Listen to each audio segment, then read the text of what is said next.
Good evening, welcome back to my channel. So behind me here is my DRZ 400 dual sport motorcycle. I am working on getting a new battery put in it. This is the original battery. I think I've had it in there about 3 or 4 years, but it's a Yuasa YT7B-BS. It's a sealed battery, and anybody that's been around DRZ 400s, especially the dual sport model, which this one is, knows that they eat batteries.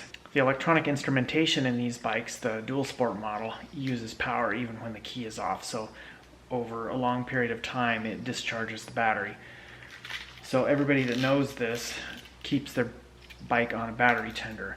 Well, what has happened is at some point over the winter the fuse for my battery tender blew. It's a 3-amp fuse, no idea why that would blow. So the battery didn't stay charged with my battery tender even though it was plugged in all winter. So when I tried to start the bike last weekend, the battery was really low. So I put it on a charger. The charger didn't revive it. So I have bought a new battery. This is distributed by Western Power Sports. It's a big motorcycle accessory parts distributor. It's their house brand. Firepower. It's a lithium battery. It's really light.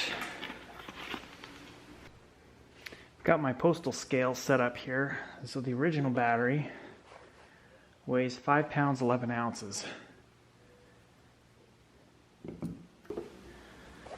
1 pound 8.5 ounces. So it's a pretty significant difference in weight. One of the things a lot of serious motorcycle enthusiasts do is try to lighten their bike as much as possible. It just makes the bike easier to handle on trails and whatnot. The battery did come with new hardware, 2 screws and then 2 little rectangular shaped nuts. These little rectangular shaped nuts slip into the battery terminal right here. The new battery came with some foam spacers also. I do already have some foam spacers in place. Let's test fit this. It fits fine the way it is, so I won't need to use any more of that foam. As far as a dual sport bike goes, the DRZ is actually fairly heavy. Its dry weight is just under 300 pounds, and I keep losing that nut out of the positive terminal. So I'll just deal with that later after I get the negative side hooked up. And in a lot of cases you have to take a little pointed tool and stick down there below that nut, push that nut up so that it engages on the screw.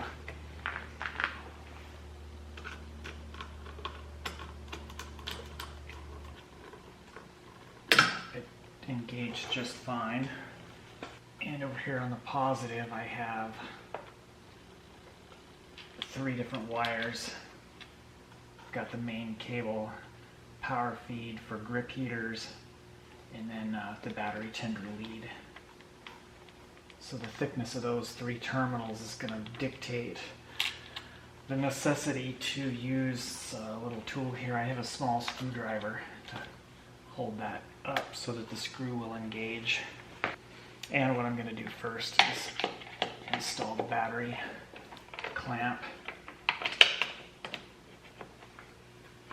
The battery keeps moving around while I'm trying to install the nut and everything for the positive side. I'll just install this loosely for the moment.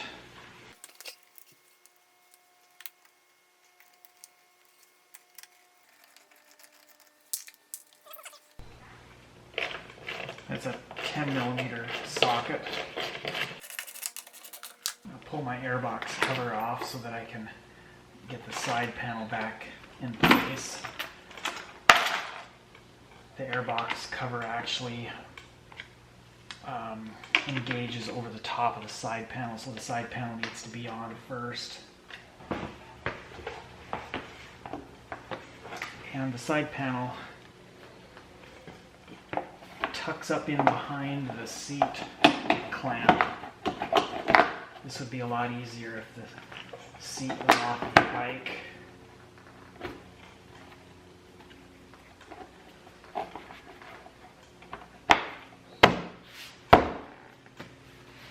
And then I have a spacer that goes between the seat bracket and the arm for my rack. When I install this hardware, I put a little bit of liquid thread lock compound on this screw. And much like the battery terminal, I need to use a tool to kind of hold this up, so get that spacer hole lined up.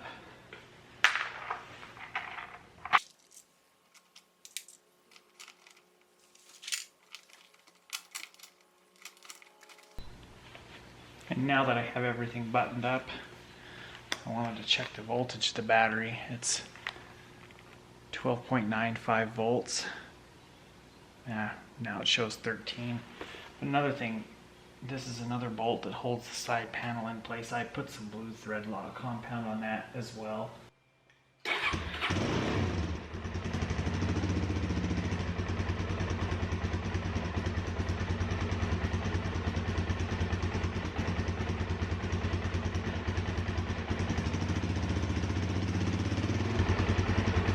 And I just wanted to see the voltage while it was charging. It's probably not charging much due to the fact that it's fairly low RPM right now.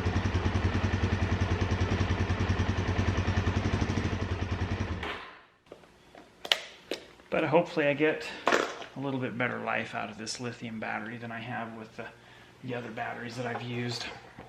And then the last thing I'll do is go ahead and hook it up to a battery tender. I have a little battery tender lead that comes out right behind the side panel.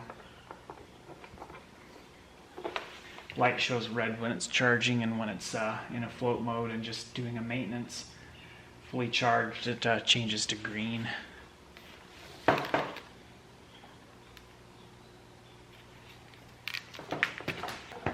Fairly easy project. It only took me about 10 minutes.